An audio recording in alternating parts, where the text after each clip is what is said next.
ये कहानी एक ऐसी माँ के ऊपर आधारित है जो अपने बच्चों को एक एटिक के अंदर बंद कर देती है और फिर इन बच्चों के बीच में वहाँ पर क्या क्या होता है ये हम आज की इस एक्सप्लेनेशन में देखने वाले हैं। आज मैं जिस फिल्म को एक्सप्लेन करने वाला हूँ उसका नाम है फ्लावर्स इन एटिक और ये फिल्म 2014 में रिलीज हुई थी। मूवी की शुरुआत होती है और हमें एक फैमिली दिखाई जाती है। इस फैमिली में 6 लोग होते हैं, क्रिस्टोफर, कैथी, कोरल और 2 ट्विंस कोडी और कैरी। इनके डैड, जिसका नाम भी क्रिस्टोफर होता है, वो अक्सर अपने काम के चलते बाहर रहते थे। आज बहुत दिनों बाद इनके डैड क्रिस्टोफर अपने घर आए हैं और उसको देखकर उसके बच्चे और उसकी वाइफ बहुत ज्यादा खुश होते हैं।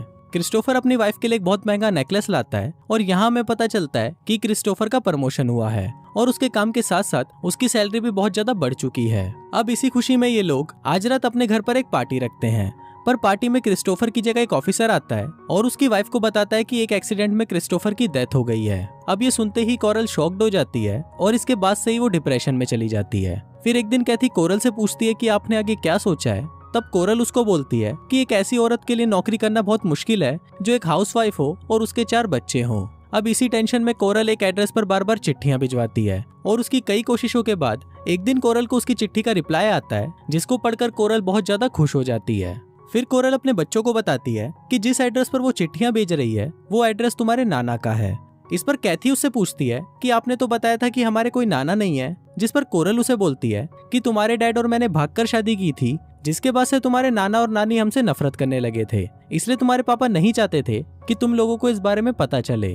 कोरल उनको ये भी बताती है कि मेरे लिए 4 बच्चों का बोझ उठाना बहुत ही मुश्किल है और तुम्हारे नाना बहुत ही अमीर हैं, इसलिए हमें आज ही वहाँ के लिए निकलना होगा। फिर जब ये लोग वहाँ पर पहुँचते हैं तो बच्चों को वो जगह बिल्कुल भी अच्छी नहीं लगती क्योंकि वो जगह बहुत ही सुनसान और डरावनी थी। तभी वहाँ पर हम कोरल की माँ ओलिविया को देखते हैं जो बहुत ही ज्यादा खड़ूस होती है और वो उनको बोलती है कि मुझे इस घर में किसी भी बच्चे की चिल्लाने की आवाज नहीं आनी चाहिए और तुम्हें यहाँ पर रहने के लिए मेरे सभी रूल्स को मानना होगा और अगर किसी ने भी मेरी बात नहीं मानी तो तुम सबको इस घर से बाहर निकाल दिया जाएगा। वो बच्चों को बोलती है कि जब तुम्हारी माँ यहाँ से चली जाएगी तो मैं तुम्हें इस रूम में लॉक कर दूंगी ताकि तुम लोग यहाँ से बाहर ना निकल सको, क्योंकि तुम्हारे नाना को अभी तक ये नहीं पता कि तुम यहाँ पर हो।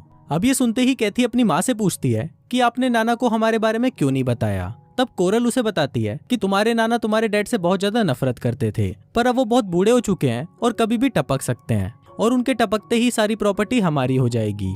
अब बच्चों के पास और कोई ऑप्शन नहीं था, इसलिए वो अपनी माँ की बात मान लेते हैं। इसके बाद वो खड़ूस नानी उन बच्चों को इस घर के रूल्स बताती है। वो बताती है कि तुम लोग इस रूम से बाहर नहीं जा सकते और तुम्हें दिन का 3 बार का खाना दे दिया जाएगा और लड़का लड़की एक साथ एक बाथरूम को इस्तेमाल नहीं कर सकते और अगर छोटे बच्चों को खेलना है तो ऊपर एटिक है और वो वहाँ खेल सकते हैं। फिर जब ओलिविया वहाँ से चली जाती है तो वो सभी लोग एटिक देखने के लिए ऊपर जाते हैं, पर बच्चों को वो जगह बिल्कुल भी पसंद नहीं आती क्योंकि वो जगह बहुत ही गंदी थी। फिर एक दिन जब बच्चे ऊपर चिल्ला रहे होते हैं तभी वहाँ पर उनकी नानी आ जाती है। अब क्योंकि इन बच्चों ने रूल्स तोड़ा था तो इनको सजा तो मिलनी थी, पर कोरल अपने बच्चों की सारी गलती अपने ऊपर ले लेती है जिस वजह से सजा भी कोरल को मिलती है। फिर ओलिविया कोरल की पीठ पर चाबुक से बहुत मारती है और सभी बच्चों को उसके निशान दिखाती है। फिर जाने से पहले ओलिविया उनको बोलती है कि तुम सब शैतान के बच्चे हो और ये बोलकर वो वहाँ से चली जाती है। फिर अगले दिन कैथी अपनी मॉम से पूछती है कि नाना और नानी डैड से इतनी नफरत क्यों करते हैं, जिस पर कोरल उसे बताती है कि तुम्हारे नाना मेरे काफी करीब थे, वो ज्यादातर मेरे साथ ही रहा करते थे, जिस वजह से वो तुम्हारी नानी को ज्यादा टाइम नहीं दे पाते थे और इसी कारण वो मुझसे चिढ़ने लगी। फिर एक दिन तुम्हारे नाना अपने भाई को यहाँ पर लेकर आए जो रिश्ते में मेरे अंकल लगते थे और उनके मॉम और डैड की डेथ हो चुकी थी। वो लड़का दिखने में बहुत ज्यादा अच्छा था जिस वजह से मैं उसे पसंद करने लगी और फिर एक दिन हम दोनों ने भागकर शादी कर ली, जिसके बाद से तुम्हारे नाना ने मुझे जायदाद से निकाल दिया और वो हम दोनों से नफरत करने लगे। अब काफी हफ्ते बीत जाते हैं पर कोरल अपने बच्चों से मिलने नहीं आती, इसलिए कैथी दिनों को काउंट करने के लिए दीवार पर एक कैलेंडर बनाती है। फिर एक दिन कोरल जब उन लोगों से मिलने आती है तो वो बहुत ज्यादा खुश लग रही होती है। फिर कैथी कोरल को बोलती है कि तुम नाना को हमारे बारे में कब बताओगी, जिस पर कोरल उसे बोलती है कि वो ऐसा कभी नहीं कर सकती क्योंकि यहाँ पर आने से पहले कोरल और उसके डैड के बीच में ये बात हुई थी कि अगर तुम्हारा कोई भी बच्चा नहीं होगा तभी तुम इस घर में रह सकती हो और मैंने उनको ये बोला था कि मेरा कोई भी बच्चा नहीं है। अब ये सुनकर कैथी को बहुत ज्यादा बुरा लगता है और उसे लगता है कि कोरल हमें यहाँ बंद करके अपनी जिंदगी आराम से जी रही है। अब कैथी अपने छोटे बहन भाइयों का माँ की तरह ख्याल रखती है क्योंकि कोरल उनसे काफी हफ्तों तक मिलने नहीं आती और फिर एक दिन जब वो उनसे मिलने आती है तो वो उनके लिए नए कपड़े और गिफ्ट्स लेकर आती है, पर इन बच्चों के लिए इन गिफ्ट्स का कोई मतलब नहीं था क्योंकि वो अपनी जिंदगी एक कमरे के अंदर घुट घुट कर जी रहे थे।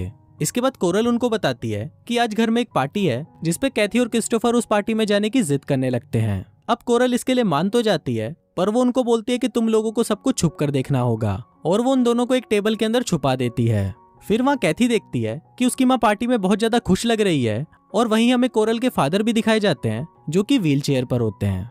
फिर जब पार्टी खत्म होने वाली होती है तो कैथी और क्रिस्टोफर अपनी माँ को किसी अनजान आदमी को किस करते हुए देखते हैं। ये देखते ही कैथी वहां से चली जाती है, पर क्रिस्टोफर को वो घर देखना था, इसलिए वो पूरा घर देखने के लिए चला जाता है। पर जब ये बात कोरल को पता चलती है तो क्रिस्टोफर की इस गलती पर कोरल उसे मारने लगती है। फिर एक दिन कैथी क्रिस्टोफर को एक गंदी किताब पढ़ते हुए देख लेती है, और फिर बाद में वो इस बारे में कोरल को बताती है, जिस पर कोरल उसे बोलती है कि लड़का और लड़की की बॉडी में उम्र के साथ साथ कई तरह के चेंजेस होते हैं, और ये बोलकर वो कैथी को एक ड्रेस पहनने के लिए देती है। फिर जब कैथी उस ड्रेस को ट्राई कर रही होती है तभी वहाँ पर क्रिस्टोफर आ जाता है, और कैथी को इस तरह देखकर उसके मन में फीलिंग्स जागने लगती है। लेकिन तभी वहाँ पर उनकी नानी आ जाती है, और उसको लगता है कि ये भाई बहन तो आपस में ही लगे हुए हैं। फिर ओलिविया कैथी को सजा के तौर पर उसके बाल काटने को बोलती है, और अगर उसने ऐसा नहीं किया तो उन्हें एक हफ्ते तक खाने को कुछ नहीं मिलेगा। पर कुछ टाइम बाद वो उनको खाने के लिए खाना दे देती है, पर वो रात को कैथी के बालों पर टार लगा देती है, जिस वजह से क्रिस्टोफर को कैथी के बाल काटने पड़ते हैं। पर इसी दौरान वो काफी ज्यादा क्लोज आ जाते हैं, और उन दोनों के लिए ही एक दूसरे में फीलिंग्स जागने लगती है। अगले सीन में हम कोरल को देखते हैं, जो अपने बच्चों से मिलने वहाँ पर 4-5 महीनों बाद आती है, और वो अपने बच्चों को बताती है कि उसने शादी कर ली है, और वो 4-5 महीनों से हनीमून पर थी, जिस वजह से वो उनसे मिलने नहीं आ पाई।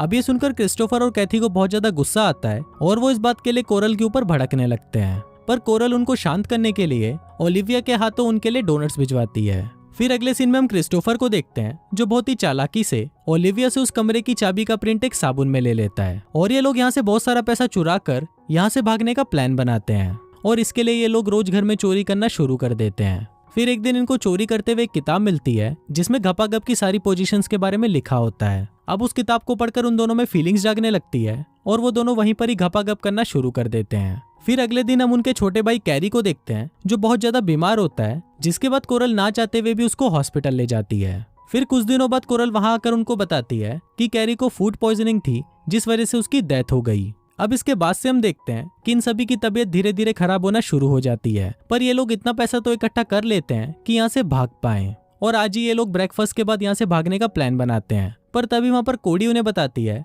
कि इस चूहे की मौत हो गई है, और ये चूहा वही डोनट खा रहा था जो उस दिन उनकी मॉम ने भिजवाए थे। अब ये सब देखकर हम व्यूवर्स को पता चलता है कि इनकी मॉम ही अपने बच्चों को मरवाना चाहती है, ताकि वो अपनी बाकी की जिंदगी अपने नए हस्बैंड के साथ आराम से जी सके। फिर थोड़ी देर बाद वहाँ पर ओलिविया आ जाती है, जिसको देखकर वो तीनों बच्चे वहाँ से भागने लगते हैं। ओलिविया लोगों को रोकने की कोशिश करती है, पर ये लोग वहाँ की लाइट्स बंद कर देते हैं, क्योंकि उनको पता था कि ओलिविया को अंधेरे से बहुत डर लगता है। अब ओलिविया अंधेरे से बहुत ज्यादा घबरा जाती है, और वो उनसे रिक्वेस्ट करती है कि प्लीज ऐसा मत करो। इस पर क्रिस्टोफर उसको बोलता है कि तुम तो हमें मारने वाली थी, जिस पर ओलिविया उन्हें बताती है कि डोनट्स में जहर मिलाने का प्लान तुम्हारी माँ का था। पर यह बात सुनकर उन लोगों को कोई फर्क नहीं पड़ता, क्योंकि उनके लिए उनकी माँ पहले से ही मर चुकी थी। फिर वो तीनों ऊपर से एक रस्सी फेंककर नीचे आ जाते हैं, और वहां से भागकर एक ट्रेन में चढ़ जाते हैं, और इसी के साथ ही ये फिल्म यहीं खत्म हो जाती है।